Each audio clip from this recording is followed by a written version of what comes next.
مسجد معمور في حي قرطبة. تابعوا سنابات وسجلوا التفاصيل المميزة في هذا المسجد. أتمنى أمنية كل مسجد نفس هذا المسجد. هذا مو جامع، هذا مسجد صغير داخل حي ممتاز، وهذا أول نموذج سووه قبل 7 سنوات. تخيلوا 7 سنوات، شوفوا كيف الترتيب، وكان يعني جديد المسجد 7 سنوات. ليش؟ أي عمل خيري إذا كان مستدام أنت خلاص ضمنت أنه هذا بيكون بنفس هذه النظافة طول السنين وطول الأيام. كيف خلوا هذا المسجد مستدام؟ يعني مصاريف الصيانة والتشغيل والآخرة يمولها المسجد نفسه. شلون؟ في بقالة لها الحي، بقالة الإيجار حق البقالة هذه للمسجد. في صيدلية لها الحي، صيدلية إيجارها للمسجد. طبعا الصيدلية كان فيه صيدلية وطلعت في صيدلية ثانية جاية. في صراف بنك البلاد برضو، كل الأمور المتعلقة فيها له الحي. في حضانة، إيرادات الحضانة للمسجد. فكل الإيرادات اللي قاعدة تصير اليوم من هذه المرافق الأربعة لصيانة المسجد تدخل 130,000 سنويا، وصيانة وتشغيل المسجد يكلف 8,000 ريال. شوفوا يا جماعة كيف الاهتمام في ذوي الاحتياجات الخاصة. مواقف مخصصة لهم، طبعا هذه في كل المساجد واغلبها، بس شوف كيف المواقف مخصصة لهم. المدخل ذوي الاحتياجات الخاصة ما في أي ارتفاع بينه وبين الشارع، نفس المستوى، يدخل مباشرة. ذوي الاحتياجات البصرية اللي عندهم إعاقة بصرية، مخطط براين يمشي لين يدخل المسجد، بوريكم بعد شوي. اللي ما يسمع، المنارة إذا جاء وقت الأذان تغير لونها، فبالتالي يقدر يشوف دخل وقت الصلاة أو لا. مواقف مخصصة للسياكة عشان التشوه البصري، فيمشي ذوي الإعاقة البصرية مع مخطط براين لين يدخل. أوريكم الإحسان في كل التفاصيل، في كل شيء. يدخل حتى في وين؟ في الصرافة مخصصة ذوي احتياجات اللي عندهم إعاقة بصرية، اللي ما يقدر يشوف، فيها صوت يقدر يسحب ويصرف يسوي أي شيء يبغى. دخل على دورة مياه بكرامة. طبعا هذه الإضاءة تشتغل إذا مشيت من هنا، ففي شخص دخل قبلي فاشتغلت الإضاءة. مجرد ما تمشي شوف اشتغلت المراوح تحت. في هنا مراوح، شوف من الجهة هذه في مراوح، فتنشف الأرجل لين تدخل المسجد. طبعا يا جماعة ترى هذا له 7 سنوات المسجد، الناس توهم متوضية. حساسات توفير للموية عشان ما تمد رجولك وحالتك حالة، بس تحط رجلك هنا ومباشرة وانت بكرامة يغسل لك إياها مباشرة. الموية اللي تطلع من المغاسل وين تروح؟ ما تهدر، تروح لحديقة المسجد. بوريكم بعد شوي. ممتاز. هنا دورة المياه. شوف لما أقول لكم المشروع يكون مستدام 7 سنين، شوفوا ما شاء الله كأنه جديد. 7 سنين مسجد جديد. كل شيء تحكم إلكتروني، المؤذن الإمام يقدرون يتحكمون من جوالاتهم. فخلنا نفتح مثلا، فتحت الباب الحين، فتح لي الإضاءة، فتح الباب خلاص، فتح لي الإضاءة. شوف إضاءة المسجد الحين نورت كامل. ممتاز. فكل التفاصيل في هذا التطبيق. حطيت العالم كنت بكرامة هنا، تدخل المسجد. بوريكم وش المميز في المسجد. بسم الله. شوفوا يا جماعة مسجد، هذا مو جامع، قلت لكم مسجد حي عادي.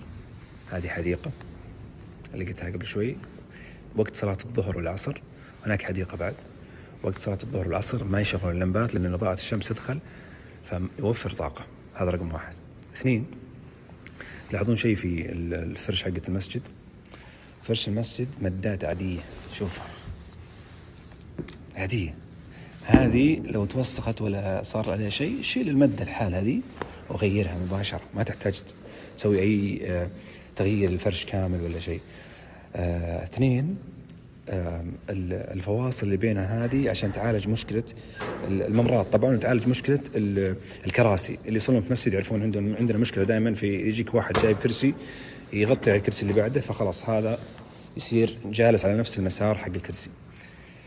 الشاشات تشوفون هذه فيها كل الأمور المتعلقة بالمسجد. لكن وقت الصلاة مباشرة تتحول الشاشة هذه لونها أسود علشان ما تأثر على المصلين. مباشرة وقت الصلاة إلكترونيا بدون تدخل. الشيء الثاني، هوية المسجد كله أبيض عشان ما يشتت الواحد في الصلاة. فكل المسجد لون أبيض، تشوفون كامل. ما في فلسفة، مسجد بسيط، مسجد حي. تلاحظون شيء، المسجد ما في ولا باب إلا هذا الباب، والهدف أنه من هذا المسجد باختصار الرؤية حقتهم أنه المسجد عبارة عن مجمع للحي، في ترابط، في يعني ألفة بينهم، في اجتماع.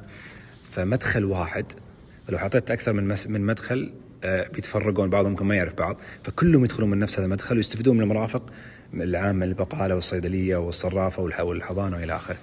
بوريكم شيء ثاني. هذا مسجد إيش؟ أو هذا مصلى إيش؟ هذا مصلى النساء. دائما مساجد مصلى النساء تلقى يحطونها في دور ثاني، ولا يحطون لهم مساحة صغيرة، ولا هذا مصلى نساء ويستخدم استخدامات كثير. شوفوا اللمبات ما حد قال له شيء. هذا يستخدم كمصلى الإنسان في رمضان مثلا، ممتاز. شوفوا مقابل الحديقة، فأنت تصلي منظر قدامك يفتح النفس، ما أنت مكتوم، ممتاز. خلصت الصلاة تنشال الفرش هذه على طول مثلا، يصير في عندهم واحد من أهل الحي يستخدمه كملكة، يستخدموه ترى كعزة لا سمح الله. في مثلا دورة تدريبية، عندك شاشاتك، عندك تفاصيلك، عندك كل شيء. مجلس الحي كل شهر يجتمعون هنا في هذه الجمعة، يجتمعون يحطون كراسيهم طاولاتهم قهوة وشاي وسوالف، يجتمعون.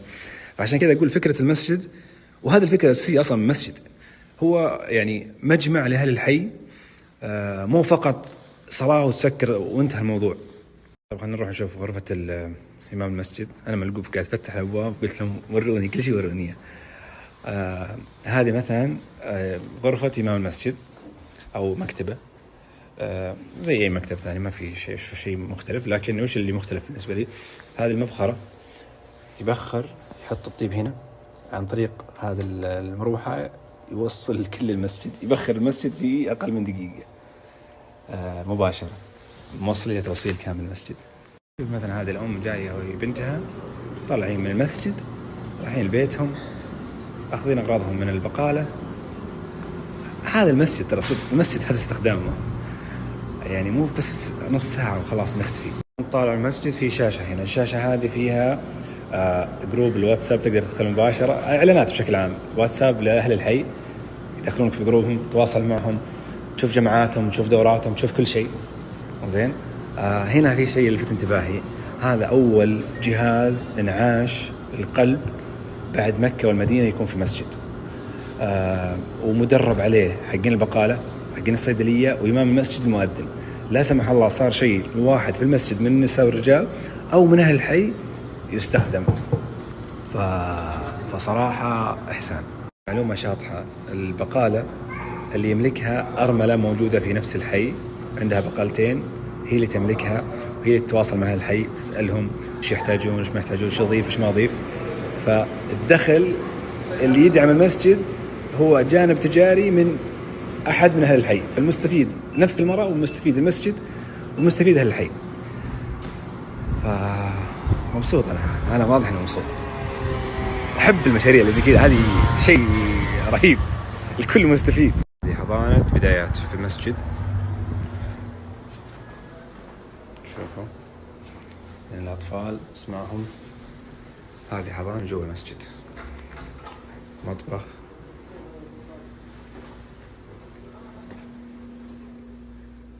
حضانة متكاملة داخل المسجد. هذيك حديقة كاملة، حديقة، هذه حديقة المسجد نفسها. هنا المصلين المسجد. هذا الحين سطح المسجد، شوفون في أي تشوهات بصرية من ناحية مكيفات ولا شيء. هذا في عدة استخدامات سوونا.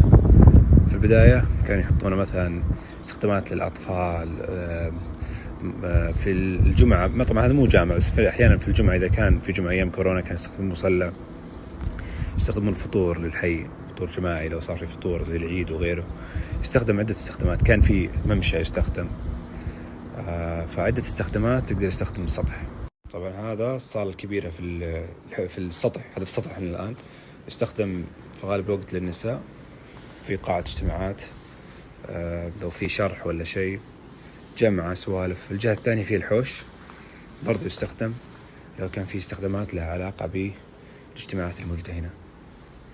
هذا المسجد صغير ترى، داخل حي مساحته 1000 متر تقريبا، إحدى مشاريع شركة المساجد المتكاملة، شركة يملكها أو مستثمر فيها وقف محمد السبيعي الله يجزاهم خير. هذا نموذج واحد في 4 نماذج منها الحين. طبعا هذا أول نموذج سووه قبل 7 سنين، في نماذج سووها الآن في أتوقع ضاحية خزام والآخرة، بس أنا حرصت إني أروح أول نموذج، أبغى أشوف بعد 7 سنين إيش صار فيه. والله يجزاهم خير، وأتمنى أمنية إنه مساجدنا اللي في الأحياء تصير نفس هذا المسجد أو نفس هذا النموذج، ونطور عليها، مو فقط بس كذا، نطور في النماذج الجاية. وبس، وسلامتكم.